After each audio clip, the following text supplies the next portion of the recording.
5, 4, 3, 2, 1, lakukan. Ya, ada sebuah aturan sederhana yang kalau kita hari ini tahu dan praktekkan dalam hidup kita, maka kita bisa improve di area keuangan, hubungan, dan kesehatan kita, teman-teman. So, gue bakal bagiin tentang 5 second rule dari bukunya Mel Robbins.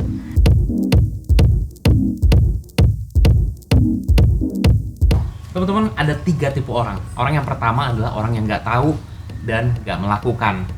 Orang yang kedua adalah orang yang tahu tapi nggak melakukan. Orang-orang ini tahu apa yang baik untuk hidupnya, apa yang bisa membuat hidupnya berkembang, apa yang mendekatkan sama goalsnya, tapi mereka tidak melakukan. Orang-orang ini suka menunda, orang-orang ini mencari waktu terbaik, tapi mereka akhirnya tidak pernah menemukan dan tidak melakukan. Dan ada orang tipe yang ketiga, yaitu orang yang tahu dan melakukan. Kalau untuk orang tipe ketiga, dan kalau kamu salah satunya, boleh banget buat skip aja video ini. Tapi kalau misalnya kita mungkin masih fight, masih berjuang, dan kita ada di golongan tipe nomor 2, termasuk gua. Hari ini pun gua lagi belajar dan terus coba buat terapin aturan 5 second rule ini. Sebetulnya kebanyakan kita itu fight dengan diri kita sendiri, yaitu pertarungan di dalam, bukan pertarungan di luar. Dan kalau kita sadar pertarungan kita adalah melawan diri kita sendiri, maka ada banyak area yang ada di dalam kendali kita. Nah, kalau kita bicara soal pertarungan di dalam antara kita dengan diri kita sendiri, maka kita akan ketemu dengan pikiran kita dan perasaan kita. So, kita bakal bahas satu-satu.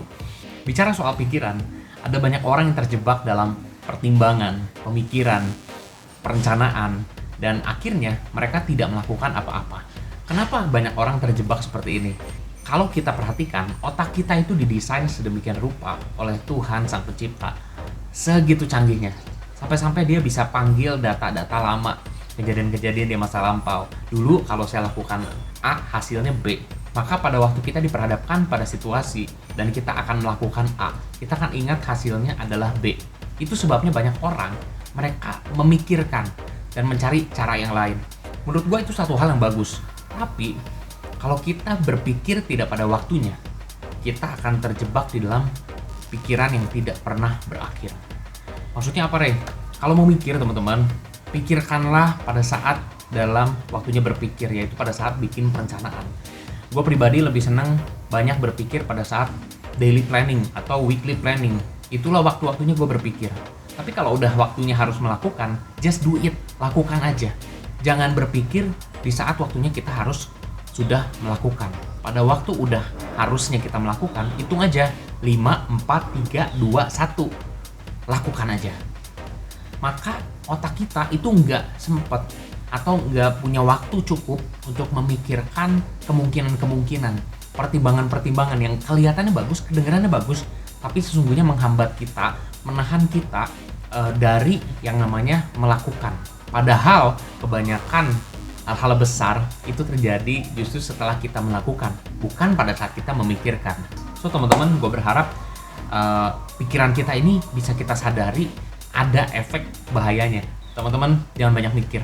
Mungkin sebagian orang berpikir, tepat nggak ya waktunya kalau gue kontak dia sekarang, kalau gue follow up sekarang, kalau gue telepon sekarang dia lagi sibuk nggak ya? Atau misalnya sebagian mungkin pengen improve di area hubungan. Ada hal-hal yang dia tahu bagus, tapi dia nggak berani buat ngomong sama orang tua, sama pasangan misalnya. Lakukan aja, katakan aja.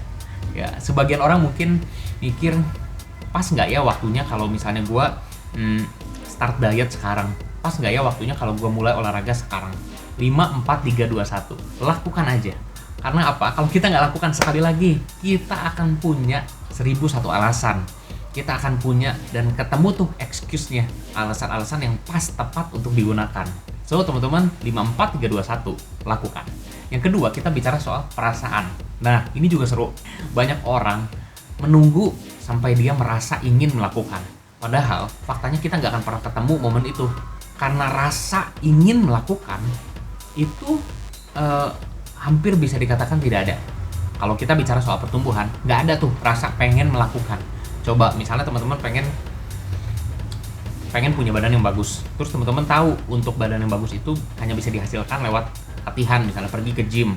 Tapi teman-teman menunggu momen, gue lagi pengen pergi ke gym. Teman-teman ngebayangin ini aja, kalian harus angkat barbel, kalian harus bench press, kalian harus treadmill dan lain sebagainya, itu udah melelahkan buat fisik, buat pikiran kita. Lagi-lagi rasa itu nggak akan pernah datang kalau teman-teman menunggu merasa ingin telepon orang, merasa ingin aduh gue lagi nggak mood dan lain sebagainya. Teman-teman nggak akan pernah dapetin, karena bagaimana kita bisa mood melakukan sesuatu yang menumbuhkan kita. Kita mungkin mood buat nonton Netflix, kita mungkin mood buat pergi liburan. Kapan kita mood untuk melakukan satu pekerjaan yang kita tahu lewat pekerjaan itu, lewat aktivitas itu, kita lebih dekat sama goals kita? Kuncinya lakukan aja teman-teman. 5, 4, 3, 2, 1. Apapun yang lu rasakan, lakukan ya. Jadi ini sebuah rule yang sederhana, aturan yang simple, tapi udah banyak kebantu orang-orang luar sana, termasuk gue pribadi. Dalam hal-hal sederhana yang harus gue lakukan aja. Dan itu gue percaya juga bisa bermanfaat buat teman-teman semua yang nonton, nyaksiin video ini. Nah, kalau misalnya lu udah beres nonton video ini, coba list beberapa hal yang memang lu tahu harus lu lakukan. Dan setelah itu, jangan banyak mikir. 5, 4, 3, 2, 1. Lakukan aja. Dan mudah-mudahan teman-teman video ini bermanfaat. Kalau bermanfaat, teman-teman boleh bagikan juga buat teman-teman yang sekiranya membutuhkan. Mungkin buat timnya teman-teman, buat keluarganya, buat pasangan. Nggak usah banyak mikir. 5, 4, 3, 2, 1. Lakukan. Sampai ketemu teman-teman di video selanjutnya.